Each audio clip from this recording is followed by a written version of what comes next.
Section 152 of भारतीय न्याय संहिता, इसका मिसयूज ना हो, ये एक तरह से प्रॉक्सी ना बन जाए सिडिशन करके, तो इसका एक एडिटोरियल आ रखा था, काफी अच्छा है। थोड़े से लास्ट में केसेस भी एडेड हैं। केसेस अभी आपने लर्न नहीं करने पूरे पूरे, जस्ट नोट कर लेना अपने पास, बाकी आपको पीडीएफ में मिल जाएगा। GS paper 2 polity and governance से इंपॉर्टेंट है। सेक्शन 152 ऑफ भारतीय न्याय संहिता। अब देखो इसको ना 2022 के भी कुछ चीजें मेंशन कर रखी हैं, तो हम आईपीसी का सेक्शन भी देख लेंगे, that is section 124A of IPC. तो भारतीय न्याय संहिता के अंदर 152 है सेक्शन का नंबर, एंड आईपीसी में अगर देखोगे जो 1870 में आया था उसके अंदर सेक्शन नंबर 124A, तो ध्यान रखना इसको। अब अगर बिल्कुल हिस्ट्री देखे पहले सेक्शन 124A के बारे में, तो थॉमस बेबिंगटन थे, उन्होंने इंट्रोड्यूस करा था सेक्शन 124A। अब टाइम पीरियड देखो पहले तो 18th century to 19th century का टाइम पीरियड चलेगा, और यहाँ पे बहुत सारी मूवमेंट्स हो रही हैं इंडिया के अंदर, जैसे एक one of the important Wahhabi movement है, ठीक है, और बाकी जो हिंदू सोसाइटी है उनकी भी मूवमेंट्स चल रही हैं। तो लोगों को सप्रेस करने के लिए कि जो ब्रिटिश एडमिनिस्ट्रेशन है वो सप्रेस ना हो, इस वजह से लेके आए थे सिडिशन का कॉन्सेप्ट। सिडिशन को हिंदी में क्या बोलेंगे? राजद्रोह, ठीक है। और आज के टाइम पे आप नए केसेस जो देखोगे वो मिसयूज रिप्रेजेंट करता है सिडिशन लॉ का। जैसे कुछ यूनिवर्सिटीज कॉलेजेस के बच्चे कभी कभी प्रोटेस्ट कर देते हैं, लास्ट टाइम आपने सुना होगा जब ये फार्मर प्रोटेस्ट वगैरह हुए तो बच्चों के ऊपर भी सिडिशन के चार्जेस लगा दिए गए थे। और जब आप क्राइम ब्यूरो की रिपोर्ट्स देखोगे तो आप देखोगे कि अरेस्ट जितने हुए हैं, कन्विक्शन बहुत कम है। मतलब जितने अरेस्ट करे गए, लोगों को पकड़ा गया कि इन्होंने सिडिशन के लॉ के अंडर मतलब वायलेशंस करी हैं, तो बाद में जब कन्विक्शन रेट आया कि सच में की थी या नहीं, तो वो बहुत कम था, रेशो बहुत कम है। तो इसी वजह से सुप्रीम कोर्ट ने 2022 में बोला हमारी मिनिस्ट्री ऑफ होम अफेयर्स को कि ये जो सिडिशन का सेक्शन है 124A, अब 2022 का बोला, तो इस वजह से हम सेक्शन 124A बोल रहे हैं, अदरवाइज 2023 के बाद बीएनएस बोलेंगे। तो उन्होंने बोला कि इस सेक्शन को दोबारा से रिव्यू किया जाए, क्योंकि इसका मिसयूज हो रहा है पॉलिटिकल पावर्स के थ्रू, चाहे वो ऑपोजिशन वाले हैं या फिर रूलिंग वाले हैं। तो उस टाइम तो हमने बोल दिया था कि ठीक है हम कर लेंगे दोबारा से इसको रिव्यू, पर जब नया सेक्शन आया, that is the section number 152 of भारतीय न्याय संहिता, ये और भी ज्यादा वेग आ गया। इसमें एक शब्द ऐड कर दिया नोइंगली, मतलब जानबूझ के, इंटेंशनल। पर आप कैसे बोल सकते हो किसी ने कोई आर्टिकल आपको व्हाट्सएप कर दिया कि ये जान के भेजा होगा, या भड़काऊ स्टेटमेंट्स के रूप में ही भेजा हुआ है, कोई पोस्टर भेज दिया आपको, तो वो जो नोइंगली है that is a very vague word, और उसकी वजह से दोबारा से कॉन्फ्लिक्ट रेज कर चुके हैं कि ये जो 152 सेक्शन है आपके भारतीय न्याय संहिता में, उसमें भी प्रॉब्लम्स आ रही हैं।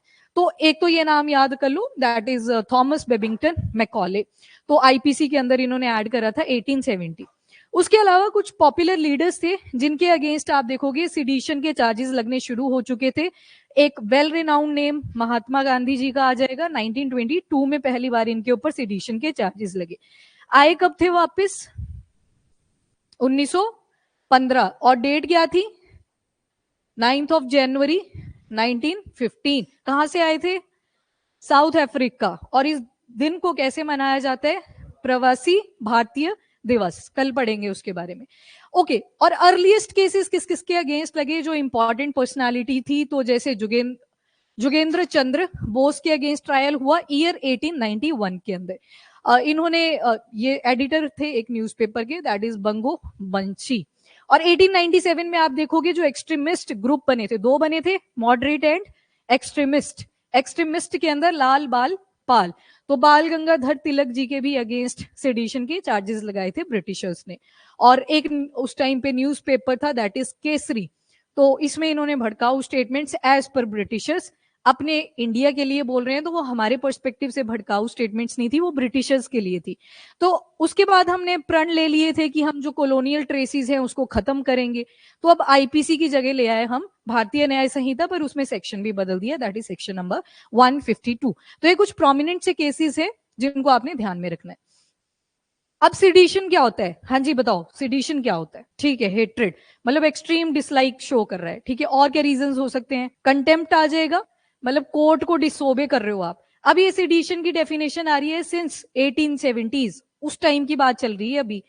उसके अलावा हेट्रेड आ गया, इंटेंस डिसलाइक, वो गवर्नमेंट की तरफ हो सकता है, उनकी पॉलिसीज की तरफ हो सकता है, लॉज के अगेंस्ट हो सकता है। तो ब्रिटिशर लाए क्यों थे सेडिशन को? ताकि लोगों को चुप कराया जा सके, और वही सारे इसमें प्रोविजंस आपको दिखेंगे। और डिसअफेक्शन हो सकती है, जो भी उन्होंने लॉ बनाए, रेगुलेशंस बनाए। तो ये कुछ इंपॉर्टेंट 2 वर्ड्स हैं, हेट्रेड एंड कंटेम्प्ट, ये आपने जरूर से मेंशन करने हैं। और जिसकी वजह से जो जनता है वो इंसाइट हो जाती है और गवर्नमेंट के अगेंस्ट आगे खड़ी हो जाती है। और क्या क्या चीजें हैं, क्यों बोला गया, कोर्ट के द्वारा क्या क्या ऐसी ऑब्जर्वेशंस करी गई सुप्रीम कोर्ट के द्वारा कि इसको दोबारा से रिव्यू करने को बोला था, सेक्शन 124A। तो जैसे मैंने आपको बता दिया, 2022 में सुप्रीम कोर्ट ने बोला कि जितने भी ट्रायल्स चल रहे हैं लोगों के against under this section 124A, उनको अब सस्पेंड कर दो। कन्विक्शन रेट नहीं आया है तो उसको सस्पेंड कर दो। कन्विक्ट का मतलब जो दोषी प्रूव हो चुका है, अक्यूज होता है जिसके ऊपर जस्ट डाउट है अभी, पर जो क्राइम है वो प्रूव नहीं हुआ है। तो यहाँ पे बोला गया था कि जितने भी अभी ट्रायल्स चल रहे हैं उनको सस्पेंड कर दो अंडर सेक्शन 124A। और बोला साथ में कि ये जो लॉ है सेडिशन को लेके, इसको दोबारा से रिव्यू किया जाए। फिर उस टाइम पे मिनिस्ट्री ऑफ होम अफेयर्स की तरफ से स्टेटमेंट आती है कि हम ट्राई करेंगे कि इसको रिमूव ही कर देंगे, क्योंकि कॉलोनियल ट्रेसिस है तो इसको हम रिमूव कर देंगे। पर अब दिक्कत क्या हुई, नया सेक्शन आया, दैट इज सेक्शन नंबर 152, जो कि भारतीय न्याय संहिता के अंदर है। सेक्शन का नंबर भी चेंज हो चुका है। अब यहाँ पे आ गया वही शब्द एक्सप्लिसिट, यानी कि क्लियरली जो भी टर्मिनोलॉजीज मेंशन्ड है सेक्शन 152 के अंदर, वो फिर से क्लियरली मेंशन नहीं है। जो प्रॉब्लम ऊपर थी सेक्शन 124A।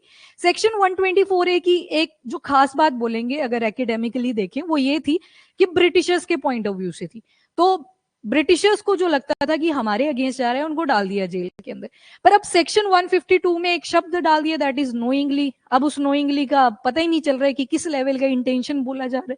तो इसके अगेंस्ट दोबारा से वही सारी कॉन्वर्सेशंस आ गई हैं। बाकी ये डिफाइन किया है कि 152 में लिखा हुआ है, जैसे रिबेलियन जैसे वर्ड, सिसेशन आ गया, सबवर्सिव एक्टिविटीज आ गई, मतलब किसी प्रॉपर्टी को या गवर्नमेंट की इमेज को डिस्ट्रॉय करना, डैमेज करना, सेपरेटिज्म की बातें करना, तो ये सब इसमें मेंशन्ड है। और क्या बोला गया है जो पहले नहीं था अब बोला जाएगा, that is sovereignty, unity and integrity of India. 124A जब आया था तो उसमें हमने 1947 के बाद से बोला कि अगर ये वाली एक्ट्स होती हैं तब भी हम सेडिशन का लॉस लोगों के ऊपर लगा देंगे। पर अब ये चीज जो है वो मेंशन कर दी सेक्शन 152 के अंदर, ठीक है। तो 124A क्योंकि कॉलोनियल है तो वहां पे ये चीज मेंशन नहीं थी। इंडिया तो इंडियंस का था ना, तो वो थोड़ी मेंशन करेंगे कि सॉवरेनिटी अगर हर्ट होगी। तो ये चीज अब हमने सेक्शन 152 के अंदर मेंशन कर दी हुई है। पर still there are a lot of terms जो कि अभी भी एक्सप्लिसिट नहीं है, क्लियरली मेंशन नहीं है। तो ये देखो, पहले तो इश्यूज क्या क्या बताए हैं राइटर ने। तो एक तो आ गया लैक ऑफ क्लैरिटी, बहुत सारी टर्मिनोलॉजीज ऐसी मिलेंगी जिनका हमें पता नहीं है कि किस लेवल तक अरेस्ट हो सकता है। क्योंकि आपने सुना होगा कि गवर्नमेंट ने ऐसे लोगों के ऊपर भी सेडिशन के चार्जेस लगाए हैं जिन्होंने जस्ट गवर्नमेंट को क्रिटिसाइज किया है। तो अब क्रिटिसिज्म और सेडिशन के बीच में तो डिफरेंस आ गया। पॉलिसीज, अब डेमोक्रेटिक कंट्री के अंदर आप रह रहे हो तो आपको अलाउड है, एक्सप्रेस आप कर सकते हो, दैट इज आर्टिकल नंबर 19 के जो भी आप प्रोविजंस पढ़ते हो उन सब में आ जाएगा वो। तो ये चीजें इश्यूज में आ जाएंगी। और नोइंगली का मैंने आपको बता दिया।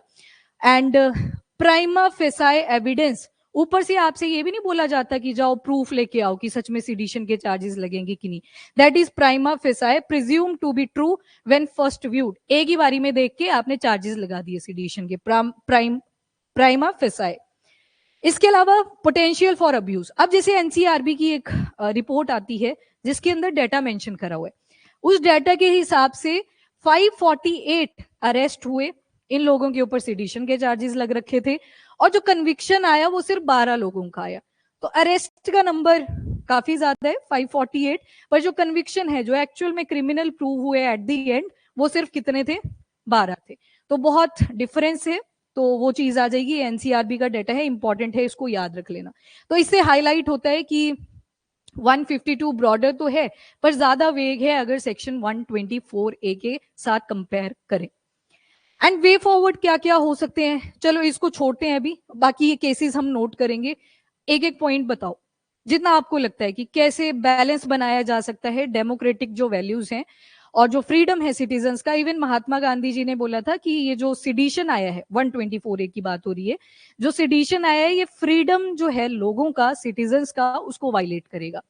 अब बताओ, खैर वो इस चीज के भी अगेंस्ट थे कि इसको दोबारा से कंटिन्यू नहीं करना है जब इंडिपेंडेंट हो जाएंगे, पर हमने कंटिन्यू कर लिया था कि हो सकता है सॉवरेनिटी के अगेंस्ट आ जाएं लोग।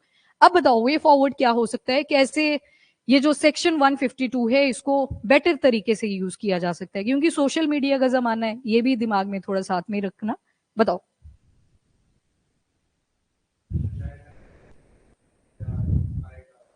हाँ, वेरी गुड पॉइंट। जैसे हमने पढ़ा था about sexual offence, section 69 of भारतीय न्याय संहिता, ठीक है। अब उसमें क्या किया गया है, हर एक टर्म को डिफाइन कर दिया है, काफी बड़ा है, 3-4 पेजेस का, आपको सेक्शन 69 ही मिलेगा। उसी तरह से अगर ये जो आपका सेक्शन 152 आया है भारतीय न्याय संहिता, इसमें हर एक टर्मिनोलॉजी को मेंशन कर दिया जाए। जैसे मैंने स्टूडेंट्स वाला एग्जाम्पल दिया, जितने भी प्रोटेस्ट हुए उनके ऊपर चार्जेस लगा दिए कि सिडिशन के। सोचो बच्चों का लेवल है, पॉलिटिक्स में नए नए आते हैं, उनको कैसा लगा होगा कि सिडिशन के चार्जेस लग गए आते। तो ये सारी टर्मिनोलॉजीज प्रॉपर तरीके से एक्सप्लेन करने की जरूरत है, क्योंकि सिडिशन है बहुत बड़ा वर्ड होता है, ठीक है। और ये केसेस जो हैं, Balwant Singh versus state of Punjab 1995, Kedarnath versus state of Bihar 1962, Javed Ahmad Hajam versus state of Maharashtra 2024। तो यहाँ पे बताया गया है कि सिडिशन के क्या क्या इंपैक्ट्स हो सकते हैं अगर आप अपने राइट टू स्पीच को यूज कर रहे हो। तो ये वायलेट करता है कहीं ना कहीं हमारे फंडामेंटल राइट को। अभी के लिए इतना ही याद रख लो, क्योंकि प्रीलिम्स में इतना ही पूछा जाएगा कि ये लॉ है, जो ये केसेस है ये हैं भी रिलेटेड टू सिडिशन के लॉ और नहीं, पर जब मेंस का आएगा तो थोड़ा सा डिटेलिंग देख लेंगे इसकी, ठीक है।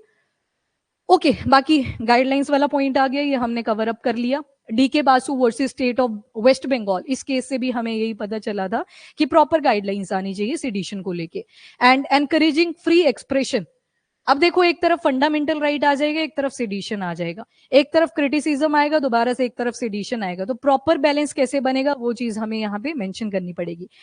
इवन अब्राहम वर्सेस, ये यूएस का केस है, वर्सेस यूएस, तो यहाँ पे जो होम्स थे उन्होंने बोला था कि अगर डेमोक्रेटिक है कंट्री तो वहां पे लिबरल यानी कि ओपन टू न्यू आइडियाज, एक मार्केट प्लेस मिलेगी आपको आइडियाज की। तो ये चीज कैसे बैलेंस करेंगे, तो ये गवर्नमेंट को इंश्योर करना पड़ेगा। कोई डाउट यहां तक? करें क्वेश्चन एक?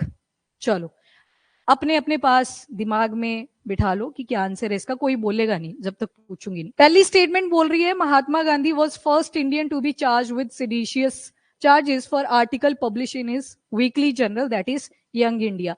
तो इतना तो क्लियर है अपने को कि पहले इनके ऊपर नहीं लगे थे चार्जेस, उससे पहले भी देखा हमने। ये तो गलत होगी ना स्टेटमेंट, पहले थोड़ी थे, इससे पहले बाल गंगाधर तिलक आगे, जेसी बोस आगे, तो बहुत सारे इंपॉर्टेंट पर्सनालिटीज के ऊपर लग सके।